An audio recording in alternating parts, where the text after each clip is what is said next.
آپ کی اجازت سے ڈاکٹر فہد شفیق صاحب نے بڑی تیزی سے یہ مضمون تحریر کیا. میاں شہزاد نے جو اعتراضات کیے اور تحقیق کی وہ بالکل شائع. میں مذہب کے حوالے سے بات نہیں کروں گا، میں معذرت کے پرسپیکٹو میں بات کروں گا. پہلے تو مجھے یہ محسوس ہوا کہ ڈاکٹر صاحب کا پورے جو مضمون ہے نا وہ ایک تقابلی جائزہ ہے مذہب اور مارکسزم. اور اس کے بعد دوسرا تاثر یہ ملا کہ ڈاکٹر صاحب کا پورا مضمون ممتاز مفتی کے اس کومنٹ پہ کھڑا ہوا ہے جو ماؤ کے ریفرنس میں اس نے لکھا ہے. اس لیے میری دانش میں کامرزم کے پیچھے اسلام کے خدا کے سوا کوئی خدا قائم نہیں کیا جا سکتا. یہ بڑا اہم جملہ ہے. اب ممتاز مفتی نے یا قدرت اللہ صاحب نے یہ کس طرح لکھا، کس کانٹیکسٹ میں لکھا، اس کا ہمیں کوئی نہیں پتا. نام ماؤ کے ریفرنس میں کسی کتاب میں یہ ملتا ہے کہ ماؤ جو سے مراد ماؤ نے کیا اپنا ہے. دوسری بات جو مذہب کا پرسپیکٹو ہے مارکسزم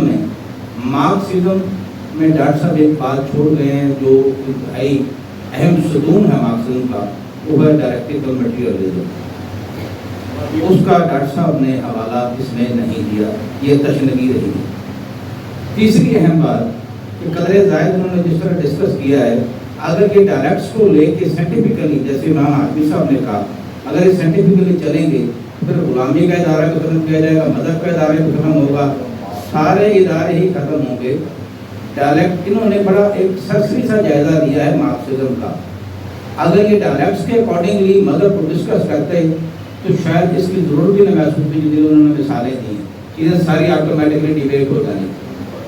مذہب کے اس کے 3 ستون ہیں مارکسزم کی، قدر زائد ہے، ڈائریکٹیکل مٹیریلزم اور ہسٹوریکل مٹیریلزم. اور یہ دوسری بات کہ سوشلزم جو ہے نا وہ بنیادی طور پہ اس کا آپ سمجھے ایک تھیری ہے کامرزم کی، اور کامرزم اس کی ایگزیکٹ فارم ہے جہاں پرولٹیریا ڈکٹیٹرشپ کی بات آتی ہے. اس کا بھی اس مضمون میں انہوں نے اس طرح سے احاطہ نہیں کیا. میرے حساب میں ڈاکٹر صاحب کو یہ مضمون اور غور سے دیکھنا پڑے گا. جن چیزوں پہ دوستوں نے اعتراض اٹھائے ہیں جو میں نے بھی بات کی ہے اس حوالے سے یہ مضمون کو دیکھیں اور اس سے تھوڑا سا کنگالیں. ڈائلیکٹیکل مٹیریلزم کو ڈیبیٹ کیے بغیر آپ مارکسزم کو ڈسکس نہیں کر سکتے. جی پلیز، بہت شکریہ.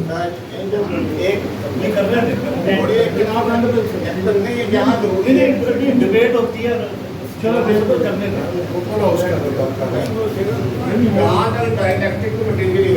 یہ جو ڈرائنگ روم لیفٹ ہے نا انہوں نے بتایا ہوا ہے ڈائلیکٹیکل مٹیریل مارکسزم کا حصہ نہیں ہے. مارکس سے پہلے ہی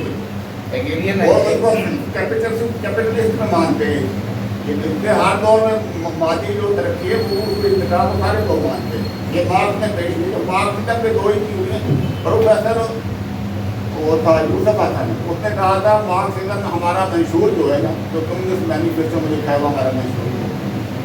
اس کے علاوہ جو ڈرائنگ روم سیاستدان جو ڈسکشن کرتے ہیں وہ ذرا بات ہے وہ ان پہ مرضی ہے اپنے آپ کو پروفیسر ظاہر کرنے کے لیے اور دانشور ظاہر کرنے کے لیے. ہمارے بدقاتی جاتا ہو اور قدر ہوتا ہے 2 چیزیں ہمارا. جناب صدر میری سوال کا تھوڑی گزارش کروں گا، کیا جو ڈائریکٹیکل مٹیریلزم کا جو بابا اعظم ہے اس کو آپ نظر انداز کر دیں گے؟ کیا ہیگل کو آپ نظر انداز کر دیں گے؟ کیا آپ اینگل کو نظر انداز کر دیں گے؟ اور اینگل ایک یہ پوری ایک کڑی ہے ہیراکلیٹس سے لے کے پوری ایک کڑی ہے جو ڈائریکٹیکل مٹیریلزم کو ڈسکس کرتی ہے اور اس کے اوپر ہی بیس کرتا ہے مارکسزم. اگر آپ اس کو نکال دیں گے. اور دوسری بات جو میں آگے شاید مس کر گیا کہ جہاں پہ آپ اہلیت پرستی کی یا مذہب پرستی کی اور مارکسزم کی بات کریں گے تو ایک سائنٹیفک ہے، ایک روح اور تخیل کے اوپر کھڑا ہوا سسٹم ہے، اور ایک سائنٹیفکلی چیزوں کو مادیت پرستی کو پروو کرتے ہوئے کھڑا ہوا ہے. تو وہاں پہ یہ بات ضرور آئے گی. آپ ہیگلین کو ڈسکس کیے بغیر مارکسزم کو نہیں اسٹڈی کر سکتے. بہت شکریہ.